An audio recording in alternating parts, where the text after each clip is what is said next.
Just thought you'd like to know that those of you that are tweeting or twittering, we've now trended on the global top 10 with the hash HHL09, so keep buzzing away on that. It makes us quite proud as a group. Our next speaker is Malcolm Mclaren. I invited Malcolm to talk at this year's conference following a series of meetings that we had over Christmas. I know Malcolm from an earlier part of my career, and we'd remained in contact and stayed friends. It hadn't occurred to me initially, to tell you the truth, to invite Malcolm to Handheld Learning, being an educational conference. But as we spoke one evening, putting the world to rights, we got onto the subject of transformation and what was happening in the world, not just in the financial markets, just generally in all areas. And it struck me that we might not find too many Malcolms in our current educational system. Or if they were there, we wouldn't develop them and wouldn't nurture them, wouldn't find them. And that this would be a loss, because love Malcolm or not, he is someone that has not only been successful at continuous reinvention, but has stimulated numerous cultural movements within his own lifetime. I'm not going to read through an entire kind of biography because it's frankly far too long. From managing various recording bands from the Sex Pistols, Boy George, Adamant, Bow Wow Wow, to directing films, producing Fast Food Nation with Steven Spielberg. We've been working with him. He ran for mayor, getting 10% of the vote. It just goes on and on. Just recently, he was exhibited at the Royal College of Art. So really to define Malcolm as this person or that person is very, very hard for me, and I think he's undefinable. But what he does do is re-innovate over and over again, and for that I applaud him. So I'd like to invite Malcolm Mclaren to the stage for his reflections on learning. Malcolm Mclaren.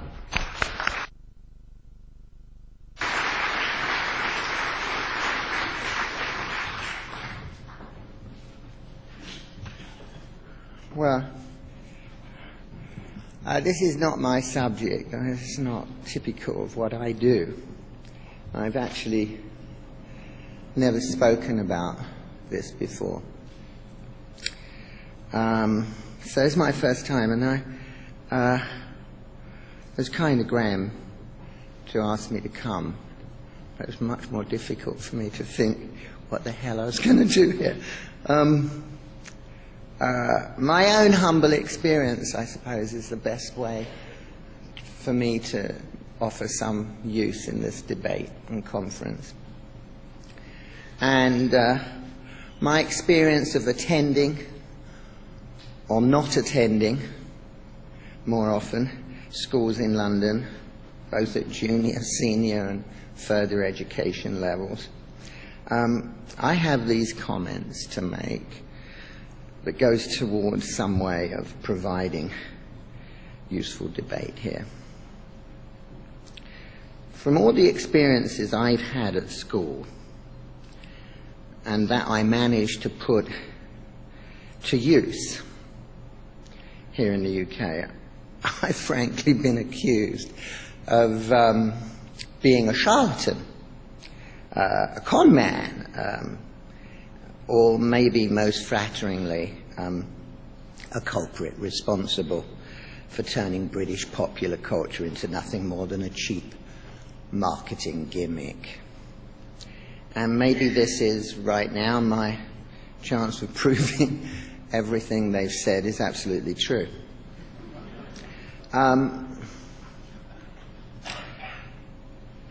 For me to sum up, and it's important to sum up, if you can, all popular culture today in a simple phrase, is really akin, I think, in many respects to the word education. All popular culture today, from Hollywood and all that that means, television, the media, even politics, accepts and goes to great lengths, I think, to promote the idea that it's cool to be stupid. And for that, it's a huge problem, whatever anybody says about education today in the Western world, and particularly, I think, in the Anglo-Saxon world. I was born in a culture of necessity just after the war. And today we live far more in a culture of desires. Desire to become famous overnight. Life's actual chosen goal. Not to learn, to be intelligent, to gain experience or skills.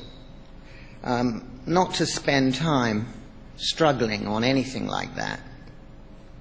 But to simply desire instant success.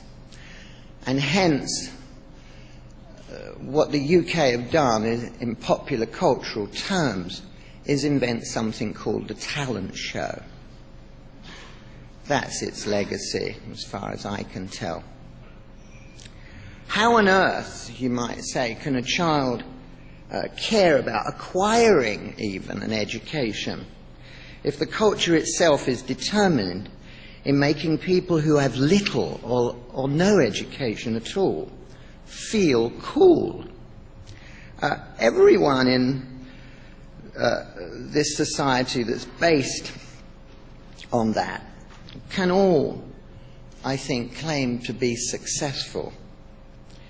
For this world we live in today is no more, in my opinion, than a karaoke world, an ersatz society, which provides us with only the opportunity to revel in our stupidity and to be successful at doing just that. If I were to sum up, I guess in 2 words, how to explain what my struggle is, what exists today in terms of the battlefield. There are 2 words that sum up that culture. It is, one is authenticity, and the other, dare I say it, is karaoke. A karaoke world is a world in which life is lived by proxy. And it's life that's liberated by hindsight. And it's unencumbered by what I call the messy process of creativity. In a karaoke world, you're free from any real responsibility beyond that moment of performance. It's something that Tony Blair made a great success of. Authenticity, on the other hand, is truthfully something that is more or less the opposite. It's about discovering, I suppose, something that is real, that can only be achieved through a struggle, that adores, romanticizes, and actually makes that messy process a romantic and noble pursuit. In a karaoke world, everyone and everything is for sale. I recall Tony Blair trying to brand the UK as cool Britannia. How stupid did we all think we were to listen to such trollops.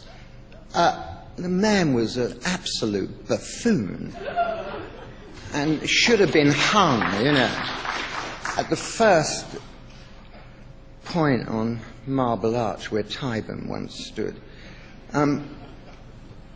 As far as I was concerned, you really have to look hard today at a situation in which, in a karaoke world, everything and everyone is for sale. In a world that struggles to find something authentic, and maybe you do, a bit like looking for a ruby in a field of tin, I'd say, and it invariably or usually is not for sale.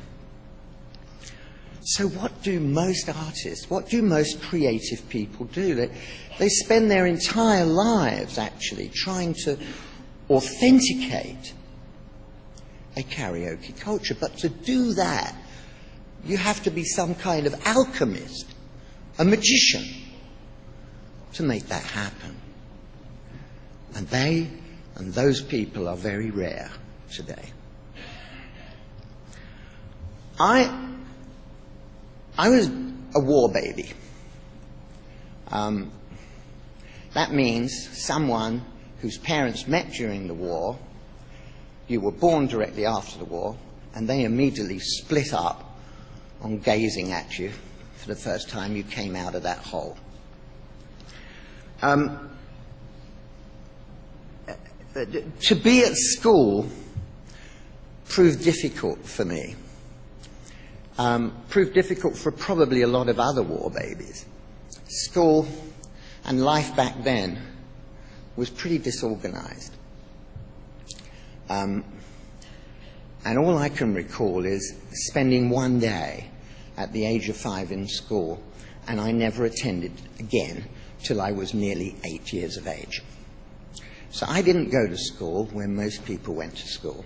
I actually hid inside my grandmother's house and only looked at the world through the letterbox, often for the laundryman or the ancient Breton creature on his bike coming to sell onions at a particular time of year, or some guy walking around trying to pick up scrap iron. There were 101 different kinds of town criers in those days, offering their wares at all junctions in the village of Stoke Newington, where I lived. London was different then. You never spoke to the police. You never dared. It was considered something scary. You just spoke to villains, gangsters who stood on the street corners offering you all kinds of things that you couldn't ordinarily buy in the stores. London was a band of communities, and the education you had was the experience on that street. It taught you many things, and as the economy got going, those things began to peter out and change. Suddenly, you were confronted with TV, a program I recall as a child called Dixon of Dock Green that professed that, and I think it must have been sheer propaganda on behalf of the BBC and the government to buy, that to get people to talk to policemen if they were ever in trouble. And this guy was your good neighbourly policeman called Mr. Dixon, P.C. Dixon, and every Saturday night at the right time he would come on and show you and demonstrate how good and godly he was. Of course, my grandmother immediately turned off the TV and thought, this is complete garbage. You can't watch this. You can't speak to such filth. And I understood at an early age that England bred and basically taught through TV and later on through school what I can best describe as a culture of deception.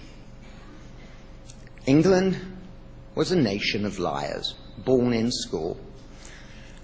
You would, at the age of 8, I recall confronting a classroom where a large political map of the world existed on the wall, and the teacher with a long cane would hit that map every so often, and on it, much of it was painted in this dreadful, horrible cyclamen pink. It was gaudy, and he looked at us all and said, "That's ours!" And you were looking at it, and it was more or less half or more of the world. Of course, when you left school, you realized it was complete nonsense. None of it was. It had all changed. He was practicing and talking about things that really didn't truthfully exist. And he didn't dare discuss all the insurgency battles that were going on as people continued to claim back and liberate themselves from such authorities and fearful repression by the English so-called empire. This you learnt, of course, as you got older. In secondary school, I did like a few teachers. I recall one who constantly, he was in charge of history. And he had a joke, he said, about Marilyn Monroe and the cannibals. And every time we asked him to tell us this joke, he would have said, no, you're far too young. I recall him at the end of the first term when I was, like others, dragged into the school assembly room. And he jumped up on stage and he played a song on the piano. And it was the first time I witnessed what I suppose could be termed then a rock and roll record, a rock and roll song. It was called Goodness Gracious, Great Balls of Fire. And I watched him, and I actually thought his head was going to fall off his shoulders because it was shaking so much. And I was sitting front row, and I thought I was going to get it in my lap. And it was, I have to say, it was a cultural moment for me. And it did transport me in some strange way as I began to reach puberty, that sense of desire hit me where it truly hurt, and you went out and you grabbed all you could. Not that you got very much at the end. One prayed at the altar, but you didn't get any sex or sexual satisfaction, as Mick Jagger was later to record. I finally, after leaving school at 16, not wanting to continue anymore, I'd spent most of my days, I have to say, digging up the garden at the back of the staff room because I was consistently late, literally 300 days a year. And most of my breaks and time was spent looking at worms. I was glad to leave, I guess, but not glad to have a job. My mother, a dreadful snob, desired something for me, and upon looking at the Labour Exchange and the man who read out, like a Magna Carta, a whole list of possibilities and prospects, from the shelling peas in a factory to making of biros or some such nonsense. And then something that caught my mother's attention was a trainee wine taster. God knows, I hadn't even drunk a glass of wine. I had no idea what was going on, but that was it for her. This was something she could at least exchange with others at some soiree or cocktail party, that her son was a trainee wine taster. So I ended up in a Dickensian garret at the top of an old building adjacent to the Royal Academy of Art in London. And there I was confronted with these horrible military ex-generals and captains who had obviously lived their life in a hammock in some goddamn Far Eastern place in Borneo or somewhere with a crate of Beaujolais under it, drinking their life away because their faces were so red I just couldn't believe it, and they had blue lines through it like a cheese. And so we would, with a number of other kids into this wine tasting career, would address him in private as old Blueface. It wasn't fun, but it was interesting when I recall now, having to tell these stories to you, that London was a forlorn place, and these people were people coming back from once having ruled the empire to now still in their mid-40s and having a certain life left in them to work, were now on Civvy Street teaching us, can you imagine, about wine tasting. Well, let me tell you how it went. This form of education was extraordinary because I was a virgin, as were many others in the group at the time. Well, wine would be discussed not in terms of citrus fruits, black currants, apricots or whatever, but totally in terms of sex. This wine, it's got too much fat under the arm.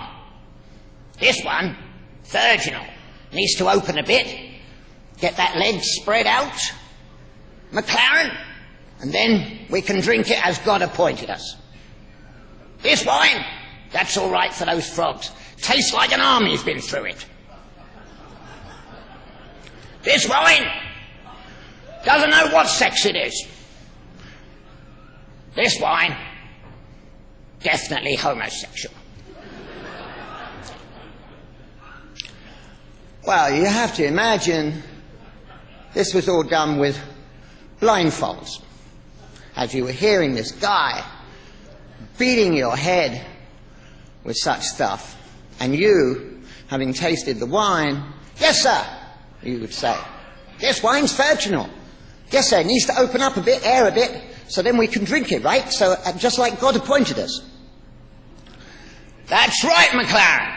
And what's this like? Tastes like an army's been through it, sir. All mud, dirty, horrible. That's right. Just good for the frogs, but not for us English. We don't go in for that stuff. And at the end of every lunch hour, we would be marshalled downstairs, like we were in the army, and we would walk with the colonel at the front across Piccadilly, down into some greasy spoon little cafe, and with our so-called luncheon vouchers, we would indulge in spotted dick, which was one of the feasts in such cafes at that time. If I recall, it was a sausage roll with custard over it. It was absolutely dreadful. And one day, I just couldn't take it anymore. I would always be arriving home drunk. I would never, ever get off at the stop on the underground that I was supposed to. I would end up always at the end of the line, waking up and going all the way back to my stop.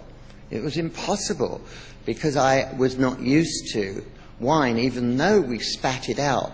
It didn't matter. 11s and 4 o'clocks. You think were time for tea. Oh, no, not here. It was time to indulge in every kind of port and sherry the company, Sandymans, were proud of. You even had to wear their cufflinks. And one day I decided to avoid this colonel and dive into an alcove, a shop of some sort, I thought, and let the group march past and wait there with my heart beating for about 4 or 5 minutes, thinking and hoping the coast was clear. I would then relax, and it was a complete chance incident. I happened to be standing in the foyer of St. Martin's School of Art on Charing Cross Road. And I thought these girls looked great as they kept filing past, and I followed them in, curious to see what was inside this school. And I came across, as I marched upstairs, looking through these little windows, at people on easels, drawing with charcoal and pencil. This huge, abundant woman with enormous breasts, utterly naked. And I thought, oh, this is a far better job. What do I want to be doing with these colonels? This is dreadful. I've got to get myself fired. And I promptly did by smoking a whole packet of those filthy French cigarettes, as they called, gitane, and filled the tasting room with clouds of smoke. So when the colonel arrived back from lunch, he would declare in his most racist and nasty term, "What filthy Turk has been in here?" And of course I immediately claimed the guilty party. And he said, "Well, I'm going to write to your mother, you're nothing more than a saboteur." And of course I adored the very thought that I was now going to be thrown out.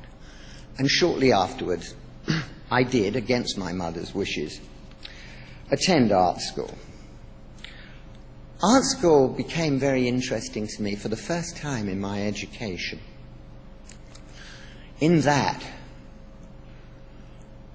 by drawing, by working on my creative side, it helped me get along with myself. It provided me with a way in to a world that I didn't truthfully quite understand. It gave me an identity that I actually didn't have, and it gave me a pursuit. Funnily enough, this may shock most of you because I'm so old and you're so young, that at that time, on my first day in art school, I recall I was surrounded by kids in short trousers. I thought, my God, I didn't realize it. We're starting in the junior. I thought I was being put into the junior department of this art school. But no, these 12-year-olds were chosen from local schools as having a certain talent, poached out of those schools, and put into an art school so they could develop that side of themselves. That may be genius. That was back in those days, and I think that followed the actual manifesto of none other than that grand old socialist designer artist William Morris. And if it hadn't have been, as some teacher said, for old Bill Morris, none of us would be here, because he was the guy that set out to hammer down the door of Queen Victoria to make everyone throughout this country have at least a day or so, after toiling in the factory or working in the mines, to get up and make something beautiful with their lives, with in some form or another, a piece of embroidery, a pot, a painting, and so on.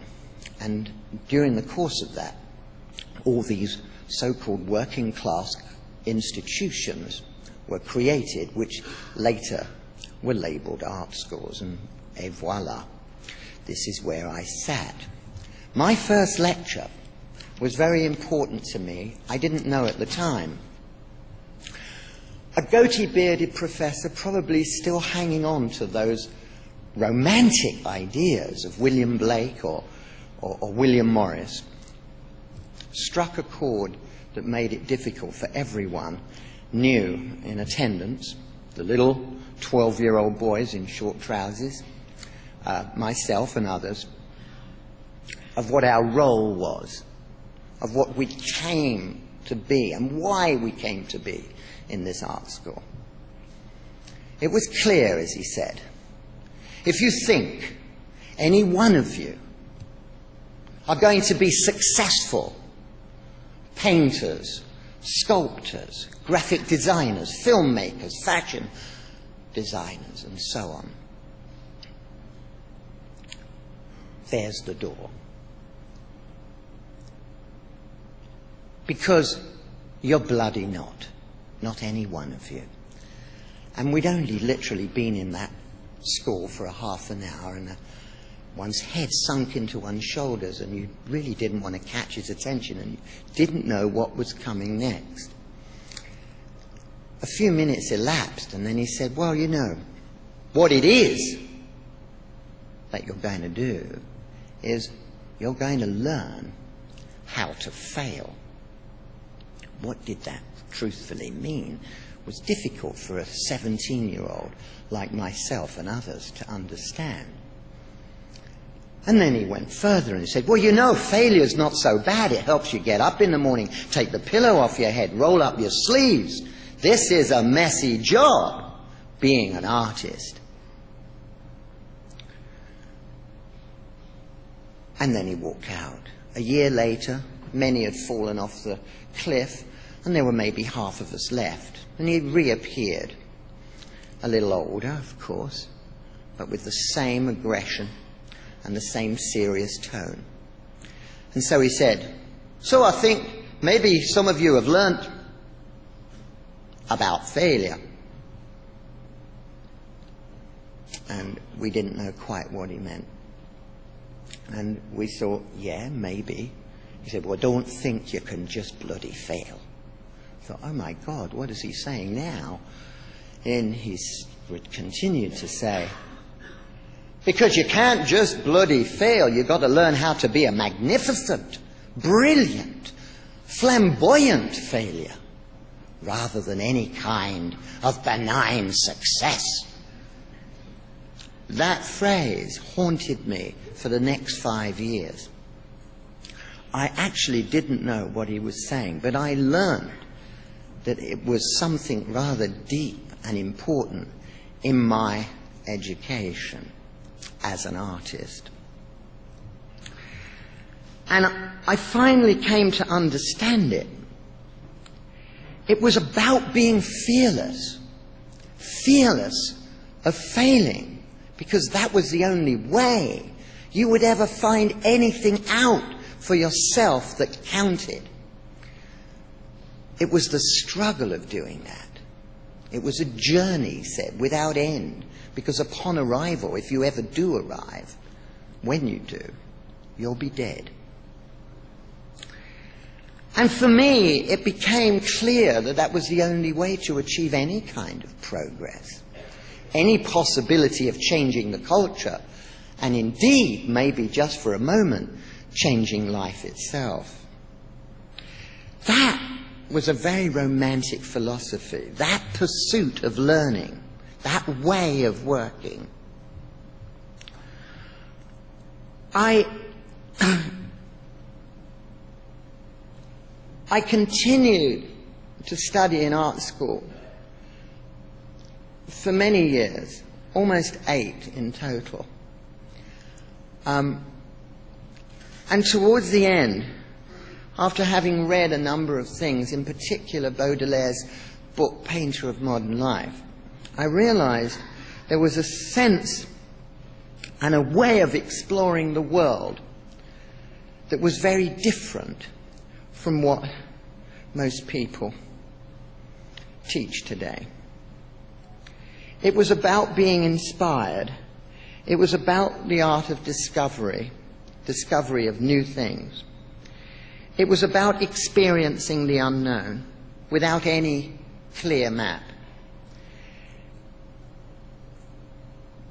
It was about being in search of that private moment than any kind of lesson. It wasn't about walking through the streets and tracing down the major sites and ticking them off, a list of sort of standard wonders. Not at all. The crowd was about your domain, as the air is that, as he said, of the bird, or the sea of the fish. Your passion, your whole creed was to wed that crowd and to be a passionate observer, to take an immense pleasure in taking up home, residence, in this kind of sense of multiplicity, to immerse yourself in the bath of that crowd, in whatever is seething and moving, evanescent and infinite. And even though you were not at home, but in a strange land, navigating like that, turning left when you're supposed to turn right, you would feel at home everywhere. You would see everyone. And you'd be at the center of everything. and yet you would remain hidden from everybody.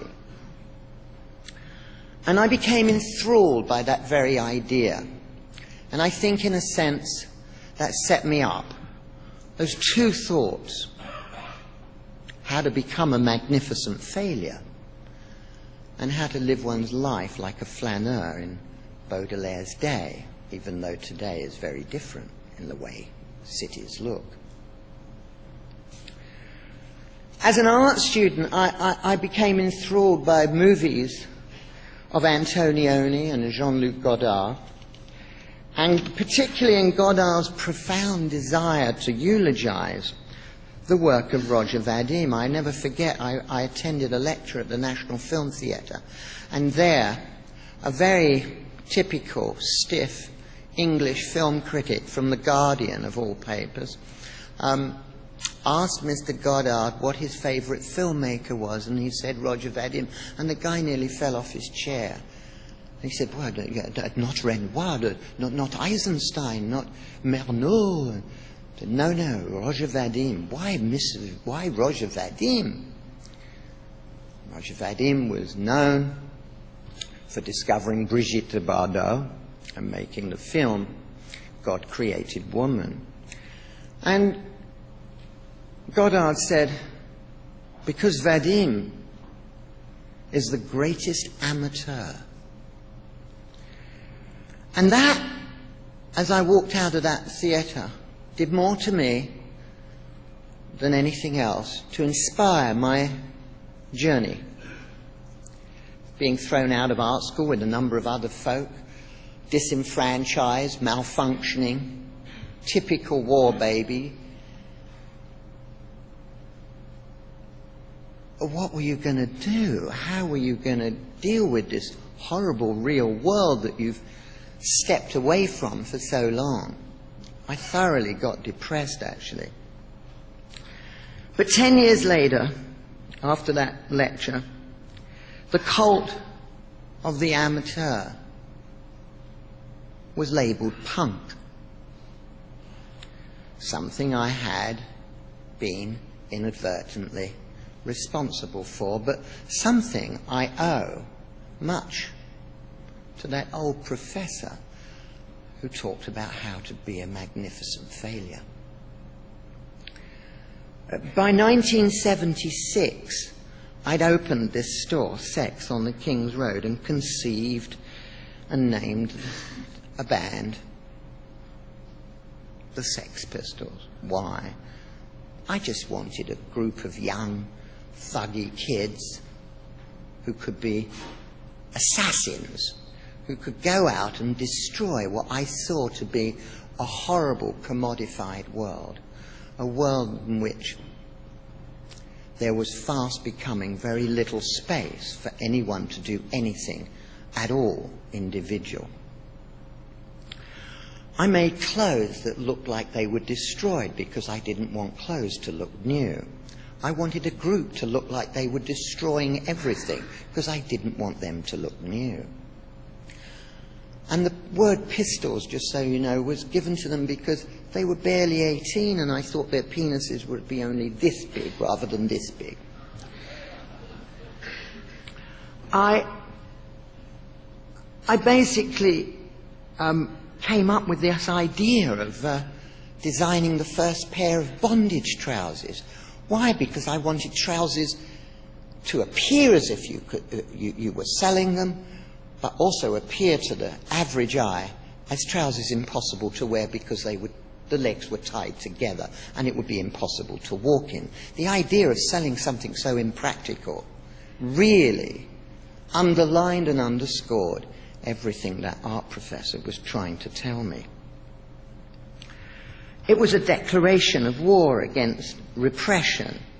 Both the shop and the group came to represent that look of music, and equally the sound of the Sex Pistols came to represent the fashion.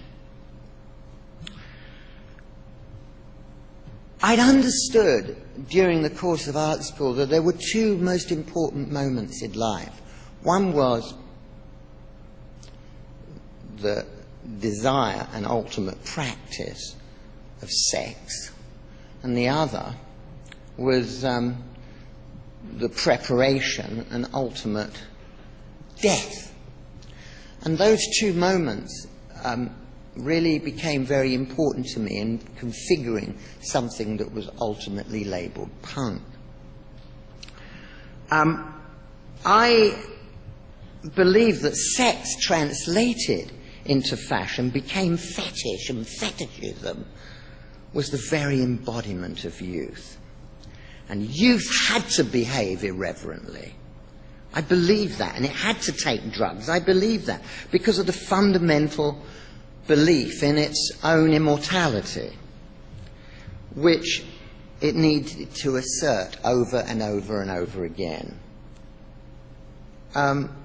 Sex became a place that was magical. Fetishism in both ways. Yes, Graham, I'm seeing you. Sex in both ways. Well, people spent hours there and no one wanted to leave. And in it, I think, I created a feeling that was both euphoric and hysterical. You felt an enormous range of possibilities, and whatever was happening couldn't be predicted. And that was fantastic, because it was a movement towards a place unknown. I made ugliness beautiful by using kidnap ransom note lettering against all values of what was perfect and good-looking typography. I made a cover of an album look like a detergent box. Why? Because the banal was important. Anyone who lost the connection with the fundamental in art also lacks the sense for the banal. I don't mean the ability to see that something is banal, but the ability to understand the artistic value of banality. I did, as Graham Brown Martin said, yes, eventually I was press ganged, basically, by some guy who had a huge grudge against Tony Blair at the time and wanted me to drop a bomb in the middle of it all and cause a lot of fuss by declaring myself a mayoral candidate at the millennium. And it was during the course of having to create some kind of manifesto, taking into account all my life and times, I decided that instead of spending money, as the government had on this dreadful dome, which really just truly represented corporate greed and their excess, it was horrible to think that that was something the UK should be proud of. I thought of spending the same money on students. Give every kid, I thought, of 18 free flight to somewhere that they could enjoy and investigate, as Baudelaire once did his own city of Paris. Be a flaneur, basically, of some kind. I thought of bringing the countryside into the parks to reconnect to life. Plant orchards in Hyde Park. Put a pig farm in Kensington Gardens right next to where Princess Di once lived. I thought of turning out all the lights and enabling a city to look at the sky. And seeing all these terrible things happening to libraries everywhere, closing down in every part of London. And in fact, the library in Stoke Newington that I grew up and lived with for so long, I thought of installing pubs in there. The only way maybe to reinvent them, so we could all have a beer whilst reading Dickens or whatever. Today's art schools probably don't trade in any of that philosophy anymore. What I've understood in 20 years since Thatcher, this idea was driven out, replaced by high fees that determine who would go to art school, if you could pay or not. Changed the very way society breeds any kind of genius. Yes, we were cast out. People like me who could never have possibly entered art school. I had been far too rebellious. Thatcher felt there was no need, you see, or any use for having people studying how to become failures. No, malfunctioning people who've not been set up correctly to have a trade. No. And what is this word philosophy? Well, how can you get a job doing that? Immediately, universities would just drive it off their syllabuses, and art schools became places merely for careerists. The very word that I do recall was actually driven out of your brain. Never, ever mention you were having a career at art school. In my day, you would be just spat upon. These teachers, teaching these noble pursuits, died off. And with it, I suspect, so did the philosophy. That romantic pursuit of learning and education died off with it, in my experience to date. And what's been replaced? What's been replaced? What's happened? I think technology has unquestionably put something else in its place. But it's not used necessarily correctly. If you can use technology to rediscover the idea of the flaneur, the idea of the romantic notion of learning, for learning's sake, the idea of art for art's sake, not career, then maybe, because information is accessible now, of course, at an extremely low cost. Of course, everyone knows that. But you can't fall into the trap that you can just flit around online. Use the internet and technology to discover new ideas, maybe. Be a virtual flaneur, maybe. Debate, go further and deeper, maybe. Don't take information for granted just because it's free. One did at school, and we learned back in the 50s that the UK was a nation of liars and simply taught a culture of deception. Use technology in the right way. Don't become a slave to it. That is, don't become so reliant on it that you can't calculate or read a map.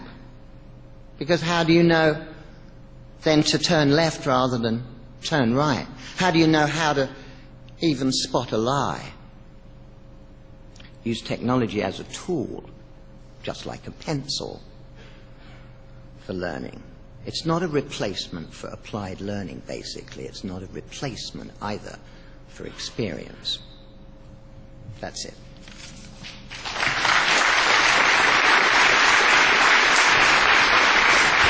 Can you take a question? Oh, okay. If you think you're okay. Do you want to...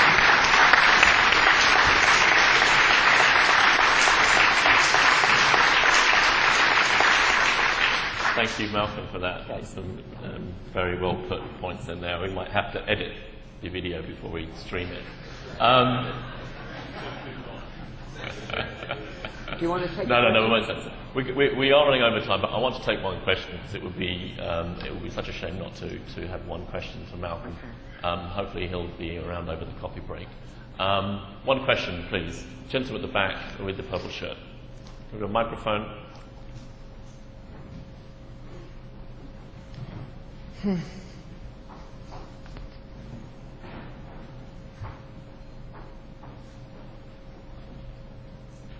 Nick Kind. So how do we get away from our karaoke culture? And the question is, how do we get away from our karaoke culture? I think if you had to ask a child, how does he deal with a culture that basically declares, well, to be stupid is cool. And everybody seems to be able to enjoy that fact.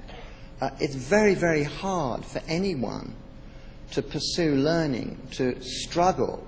When you don't have to struggle, and everybody in a karaoke culture can be successful instantly, how do you change that? Why do you think people are going to learn to struggle? I think it's a pity those old boys aren't still around, to teach the other way. It's a pity, because the other way, actually, at the end of the day, is more sexy. I think it's about sexiness. I think that the authentic is more sexy than karaoke. Karaoke is about fucking an inflatable doll. The authentic is about doing the real thing. That's the difference. Well, thank you. Well, that's a terrific way to end.